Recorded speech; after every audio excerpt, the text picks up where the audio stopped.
muonekano. Licha ya changamoto ya kimazingira, sekretari ya halmashauri kuu ya CCM wilaya ya Kilwa chini ya mwenyekiti Comrade Mbaruku Masudi Mohamed imefanya ziara katika matawi matano yaliyopo katika kata ya Miguruwe siku ya Alhamisi na Ijumaa ya tarehe 20 na tarehe 21 Machi 2025.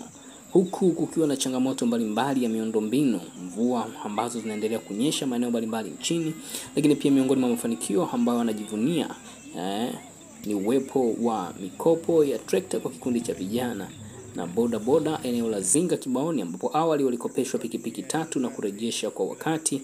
Pia sekretarieti imejionea hali halisi ya kivuko eneo la mto Miguruwe kuelekea kijiji cha Mtepela, na hii ni ziara ya tawi kwa tawi katika matawi 217, na mpaka sasa sekretarieti imetembelea kata 6 na matawi 39. Jumla ya siku 12 zimetumika kufika siku hii hapa leo.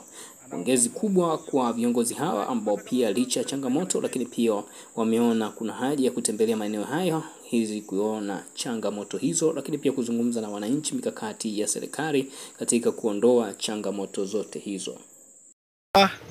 Yupo safarini Ashura Kazumari, katibu wa jumuiya ya wazazi wilaya ya Kilwa. Yupo kwenye majukumu, anavuka kutoka kata ya Njinjo kwenda kata ya Kandawale kwa ile majukumu ya kazi. Sasa anaelekea kufika katibu wa jumuiya ya wazazi. Kazi inaendelea hapa, kuna kulala.